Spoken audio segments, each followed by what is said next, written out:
Hello, I have us a story today that goes along with your Who We Are unit, and there's a connection with that and our beliefs and values. This is called Dancing Hands: How Teresa Carreño Played the Piano for President Lincoln.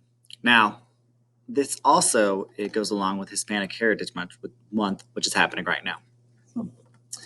Dancing Hands by Margarita Engel, illustrated by Rafael Lopez. When Teresa was a little girl in Venezuela, Mama sang lullabies, while Papa showed Teresita how to let her happy hands dance across all the beautiful dark and light keys of the piano. At first, making music seemed magical, but Teresa soon learned that playing a piano could be hard work. Sometimes she had to struggle to make the stubborn music behave as she practiced gentle songs that sounded like colorful birds singing in the dark and light branches of a shade dappled mango tree, and powerful songs that roared like prowling jaguars beside towering waterfalls in a mysterious green jungle. If Teresa felt sad, music cheered her, and when she was happy, the piano helped her share bursts of joy. By the time she was 6, she could write her own songs, and at 7, she performed in the peaceful chapel of a magnificent cathedral, playing hymns that shimmered like hummingbirds. Music was Teresa's delight, but suddenly, when she was 8, a war changed everything. Guns blazed, swords flashed, and poor Papa had to rush the whole family down to the seashore and onto a ship into a storm where wind howled, waves rolled, barrels tumbled, ropes snapped, and clouds bucked and kicked across the wild sky like angry mules. By the time the ship arrived in New York, Teresa felt lost. She was homesick. How could she ever play happy songs again in this unfamiliar country where she did not know a single friend? Few people spoke Spanish, and all around her curious strangers stared and whispered as if her whole family belonged in a museum of oddities. Worst of all, there was fighting here too, the horrible Civil War. North battling South as soldiers marched and newspaper boys hollered about victories, defeats, funerals, and fears. Without a new piano, Teresa would sorry, with Without a new piano, Teresa would have felt even more lonely, but soon she discovered that wherever one is, some people are friendly, drawn together by songs. Musicians came to her home, playing along while they listened to the dazzling notes of her dancing hands. Determined to improve, Teresa practiced graceful waltzes and sonatas, booming symphonies, and lively folk songs, her strong hands accepting the challenge of life's many dark and light moments. People began to call her the piano girl.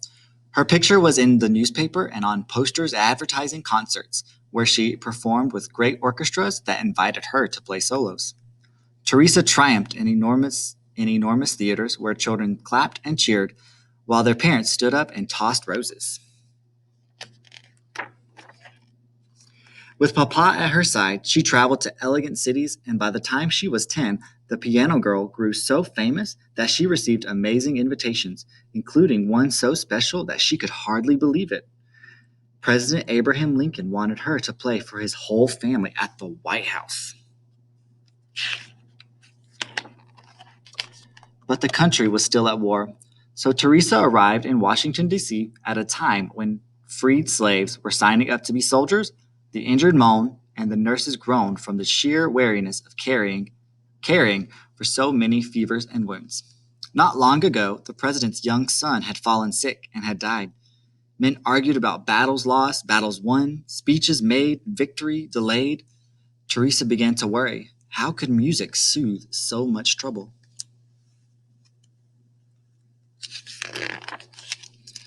Poor Abraham Lincoln. Teresa hoped she could entertain the president, his grieving wife, and their 2 surviving sons. Her fingers might stumble, the rhythms emerging too slow or too fast. But Teresa was brave, and she believed in trying her best. So she entered the White House silently, clutching Papa's hand fiercely as they stepped into a room so red that it looked like a storm or a sunrise. Teresa remembered how it felt to be a homeless refugee and how lonely she had been surrounded by strangers, some of them rude and others kind. The memory of meeting past challenges now helped her fingers dance, celebrating the way life had turned out to be, a mixture of all sorts of feelings, happy and sad. But the piano was poorly tuned, making her music sound ugly. What should she do? Refuse to play? She stopped, feeling discouraged, until Mr. Lincoln smiled kindly and asked for his favorite song. Listen to the Mockingbird. Teresa knew she could play this lively piece even on an imperfect piano, so her fingers leaped across all the glorious dark and light keys, improvising the way mockingbirds do, the melody changing as she went along. Music swirled, twirled, and soared on wings of sound. The president listened quietly to notes that rose, swayed, rippled, and dipped like a bird in a blue sky above a green forest. He closed his eyes, nodded his head, stretched his long fingers, and tapped the tips of his shiny shoes.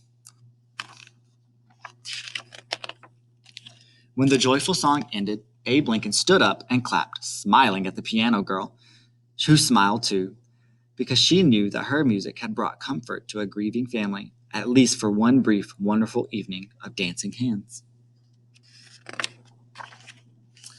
From then on, Teresa felt certain she would always be bold enough to share her musical courage anywhere in the world, simply by letting her fingers travel across all the beautiful dark and light moments of hope. The end.